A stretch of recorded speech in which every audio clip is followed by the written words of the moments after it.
بسم الله الرحمن الرحیم. ټول پښتونانو ته بالخصوص جنوبي وزیرستان مزاحمتي ولس ته د ستر اختر مبارکي وایم. الله پاک د تاسو عبادتونه قرباني په خپل دربار کې قبول منزل کو.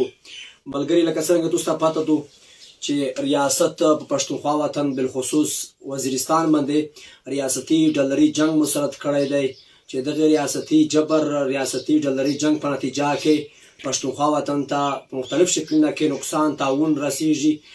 هغه استحصال دی، نسل وژنه دو، هغه دلته معاشي قتل عام دی، هغه دلته د صحت نظام خراب دی، هغه دلته تعلیمي مراکز هغه باندې مختلف شکلونه کې او د خلک مختلف کرکشن کارت لیارې باندې ورسره خلک پر روزانه بنیاد خلک په دغه ریاستي جبر کې مړه کېږي.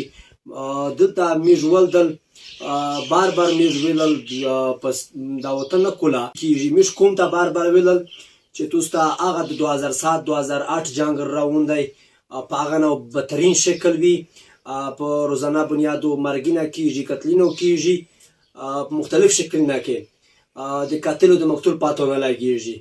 ریاست دلته په مختلف نامې باندې په مختلف وخت کې خلک عبود کو، په هغه سره دلته د علاقې معاشي قتل عام او دغه نسل وژنه د علاقې بربودي دا کوي. د دنیا تکاتې مفاداتي د هغې په مفادات په نتیجه کې ریاست دیو ډیل کړی دی او ریاست دلته په دا خوره باندې په پښتون بیلټ باندې دلته د جنګ کو انتهایی په کنټرول طریقه سره د پښتون افغان وطن د یو طرف د یو سر نه تر بل سر پورې جنگ په تصدیق کې محدود دی او بیا که په پنجاب کې په نور ځایونو کې نقصان رسیږي بیا هم دغه جنگ د پښتانه د وجود سره تړلی دی، ولته هغه ته نقصان رسیږي. په دغه موږ په دې نامه خاویلی دي نن بیا یایي چې دغه جنگ سره د مذهب تعلق شته، دا نه د مذهبي جنگ دی، نه دغه جنگ سره د اسلام تعلق شته، نه دغه جنگ سره د پښتو تعلق شته، یا پښتو جنگ نه دی، نه د ملکی سلامتی جنگ دی چې ریاست پاکستان دا وایي چې زه خپل ملک بچ کوم. دا د ریاستي جرنلونو د ډالر جنگ دی. دلته په دا وطن باندې بربودي وستل غوړي. په دلته دوه کردارونه دي چې دا علاقه د وطن بربود کړی دی. یو د طالب کردار دی، دوم د فوجي کردار دی. طالب د عوام په منځ کې په فوجي باندې برید کو چې هغه په نتیجه کې فوجي د تعاون وی رسېدلی که څومره تعاون چې عوام ته رسیږي. مثال تاسو ولدل د اعظم ورسک چې کومه خودکش موټر بام و چې هغه ته څومره نقصان ورسېدو. دغسې فوجي کردار دی، هغه د عوام په منځ کې په طالب باندې برید کو. دوی بل یوه د جنگ بنا وکړو چې موږ جنگ پله کړي، خو په دا نتیجه کې دا 15 غنټې یوه ډرامه وي، یو جنگ وي، په هغه کې چې کله کسې نتیجه یې دا روځي چې عوام ته نقصان رسېدلی وي. موږ وکتل دلته دا دوه کرداري نه برابر دي سره. همیشه طالب کردار دا دی چې ناکای لګولی دو، خلک بوغینه کېنوستی، خلک نه بیټکینه کېنوستی، خلک نه په زور ګاډي بري، مختلف شکلونه کې خلک اغوا کوي، اغوا برای توان چې ورته یایي ریپه په حاصلوي، په زور زاکوت په نوم باندې بتاو خلی. دا کردار د عوام په دشمنی کې دی، د دغه قوم د همزای قوم دلته میشته خلک په دشمنی کې دی.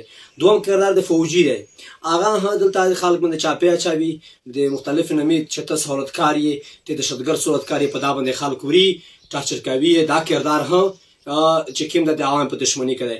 نو دلته دا سره کردار نه د عوام په دشمنی کې دی. موږ در واضح ښیایي چې طالب زده، ریاست زده چې د په منځ کې څه سره کو جنګ د دې د مبارک وي، خو دلته د مو د وطن د مو هم عام عوام به ګناه خلک کوم مشر عالم دا خلک ته مزید نه پکې ټارچر کوي، هغه نقصان نه جوړوي، دا دغه جنگ خاشا کوین نه جوړوي.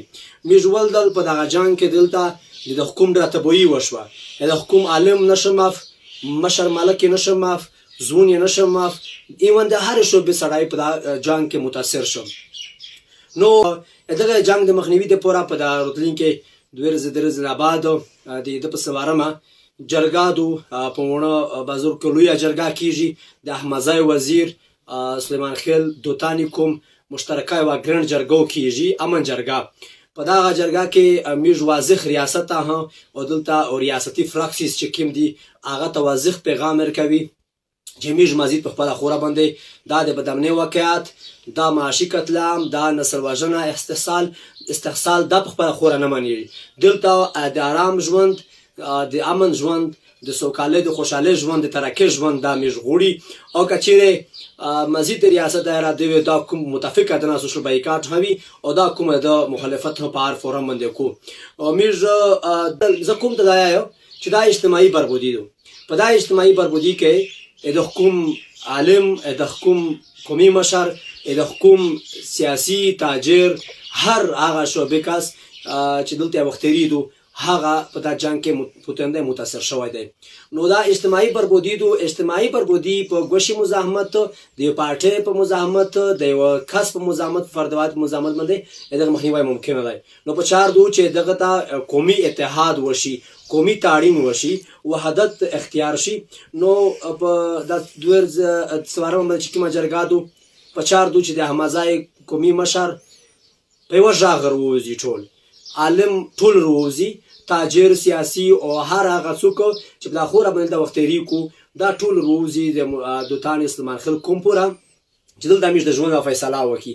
د ریاست سره یو اړیکه ترکي چې مزید دا د مو در سره اړیکه دو، دا د کرشه در سره دو که په دا باندې دل تر ترېږي د مو د عوامه نقصان کې بیا د مو د کوم بدا متفقه دا فیصله وي چې دلته او موږ د ریاستي جبر خلاف مکمل روزي په هر ځای کې و د تو هغه ظلم جبر د مخنیوي کی. تو سوال دل چې دلته ریاست نشته په یو کورنا شپږ جنازې راس کړلې هغه خو واقعیت اوس مخته پرتا دو دغه سي د اعظم ورسک واقعیت اوس پرتا دو دلته مختلف شکل نه کې واقعیت وشولې. ریاست باغه باندې بالکل زمور نه غاڼي چې مو داس کړی دي. په بازور کې په من بازور کې بلاست وشي، عوامي اجتماع دو د مقصد دا غدای یو کوربارینا ګټر په سباند کې ماشي قتلامي وکړو، بیا یې تاسو ساړي جوړ کړل، اعظم ورسره کې په وشي کو کڼي کوټو سپیشي کوي اغه نه بعد دلته ونه بازور دی هغه په مانس کې بم بلاست کیږي. نو مقصد دا غدای چې دلته کورباري عوامي اجتماع ځای هغه ته څوک نه درېمي او دا کوم منتشر وي، ذهني ټارچر وي. نو زه دا وایم چې دلته څوک د نه ډارېږي چې چا خبره وکړي هغه ته به نقصان ورسېږي، یا دلته خبره دا ده چې موږ په دغه فکر وکړي چې د مرګ دغه چا په لوس کې دی. الله پاک حکم دی، د الله پاک فیصله ده، د قرآن کریم فیصله ده چې دلته مرګ خپله رزم نه دی، هېڅ د ډور خبره نشته. دلته د ډور نه سره وځي دا کوم یولی ورولي، اتحاد ورولي، د جبر خلاف و داسې یو میټر چې کېږي په دا خوره باندې دلته د هر جابر د هر ظالم خلاف ودرېږي. نو دا څوارمه ته خامخا روشئ چې دا درنه جرګه وکړي، دغه لویه جرګه وکړي چې په دا وطن کې دغه ریاستي جبر، دا ریاستي دهشتګردي تل د پوره ورکه کړي. ډېره مننه.